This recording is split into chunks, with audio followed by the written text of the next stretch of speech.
Hey guys, what's going on? Professor here, and today I'm coming at you with another LEGO Star Wars review video. Today we're going to be checking out set number 8018. This is the Armored Assault Tank from the year 2009. It showed up in the animated Star Wars The Clone Wars TV show. Comes with 7 minifigures, 407 pieces, and retailed for $50 back in 2009, like I said.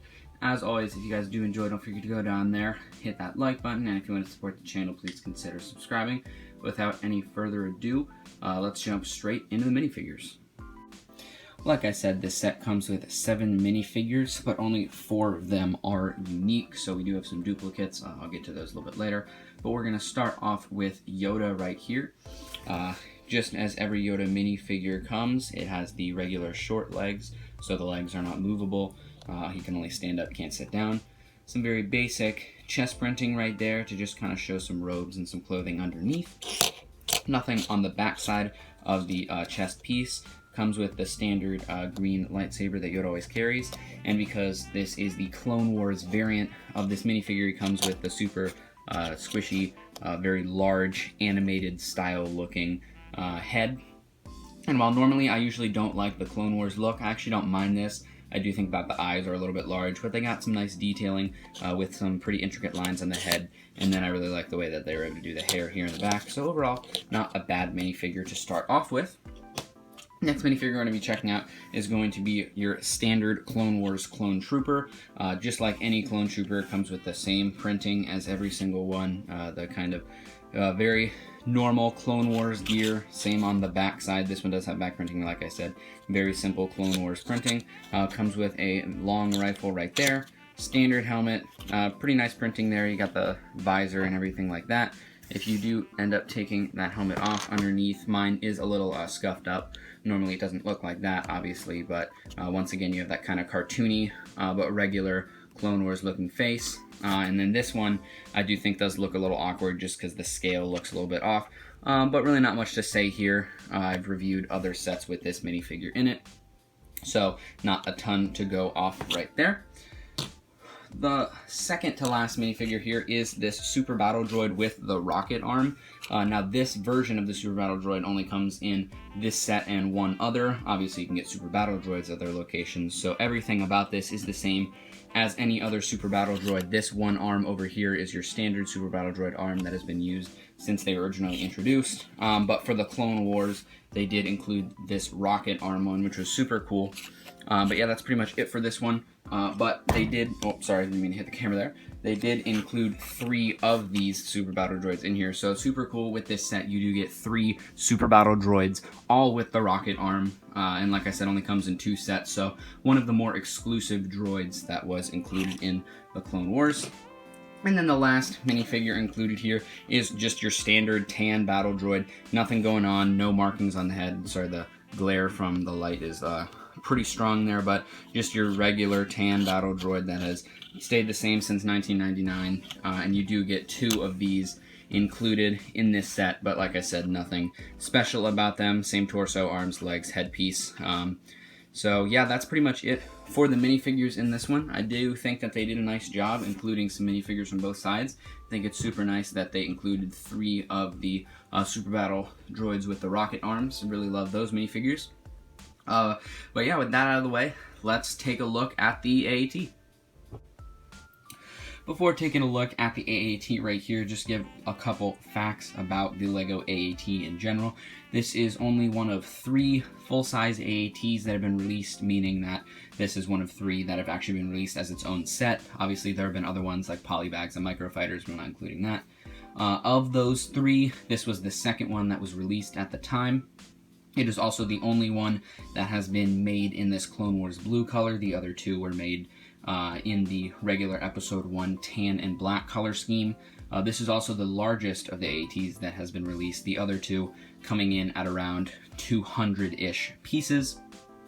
But yeah, just a couple facts about that. So otherwise, taking a look at this one in particular, right off the bat, like a lot of Clone Wars sets, and I mentioned this a lot in my top 10 video if you want to check that out, I really love the dark blue and gray color scheme that the Clone Wars uses for a lot of the droid ships. It's a color scheme that I like a lot. So just taking a look at this appealed to me much more than the regular AAT tan colors.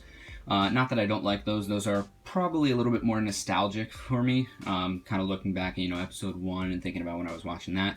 But just overall, I do much prefer this color scheme. Getting into some of the features of this, the main thing that you probably notice right off the bat is the large cannon up here at the top. Just like I moved right there, it does rotate side to side. So if you're looking at it straight on and straight at you, you can rotate it about 45 degrees to each side. So you can rotate it 45 degrees one way or 45 degrees the other way, at which point it does stop and can't rotate any farther.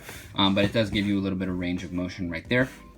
Other things that can move around on this set are the turrets on each side. They can move up and down in 360 degrees. It does get a little dicey down here, but like if you kind of move them to the side, you can rotate them all the way around. I don't know why you'd want to rotate them back or anything like that, but it does give you the capability to rotate these, 360 degrees. Coming back to this gun right up here at the top, this cockpit area does open up, and you can, if you fold one of the battle droids up into itself, kind of like this, into like a nice little ball shape, he is able to fit inside right here, and then you can actually close him inside if you do want to do that. Unfortunately, he can't sit up or have his head up or anything, which is a little awkward. He does have to be kind of curled up into this little ball shape to be able to fit in here with the thing closed. You can, like, obviously lift his head up or whatever you want to do. Once he's in here, you just won't be able to close the cockpit without his head fully down. The last kind of feature here is right in the back. There's this little cart that you can pull out. It does get locked in. You can see a little hook back there that attaches to this piece right here, and it does lock in. I'll see if you can listen to that sound. That little click right there is kind of hard to hear, but that little click means that it's locked in, and then you can take it right out if you want to. But yeah, this little cart is back here. You can also put a droid on here if you wish to do so. This time he is able to stand up. Although actually, you'd prefer to sit him down, excuse me, not stand him up. Kind of like that. He is sort of standing up, but then you kind of sit him down like that, and there he is sitting in that little cart area, and then you can have him driving that around or doing whatever you want to do with that. And that's pretty much where you'll put the two battle droids for that. You may have one kind of driving the cart around, and then you can have one inside the cockpit area. And then once you're done with this cart, obviously you can click that right back in, and then you can actually lift this up so it kind of looks more complete. It's not like hanging out and there's a hole in the back. And then the last thing here is, for whatever reason, you can actually open up this little hatch right here if you move the cannon to the side, and then you can take a peek inside where that cart was. As you can see, if I move this piece right back here, you can see the cart moving, and then this is what you end up taking out and putting in right there. Then you can push that right back down. I guess it's a way you could kind of store some things in there if you don't want to take the cart out, but I haven't really found a practical use for that hatch. I don't quite know why that is something that opens and closes.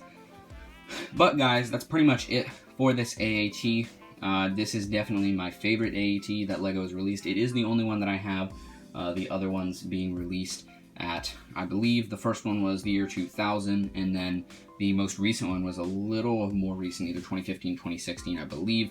But the smaller scale and the tan color is something that has never really attracted me to them. So obviously, if I ever found one for like a good price or something, it may be something that I'd look to pick up, but it's not something that I'm actively hunting for. But the Clone Wars AAT, a very nice quality set from the Clone Wars. It did make my top 10 once again. Check that out if you are interested. But guys, yeah, that'll be it for this one. If you did enjoy, don't forget to go down there, smash that like button. If you want to support the channel, please consider subscribing. And I'll see you guys in the next one. Peace.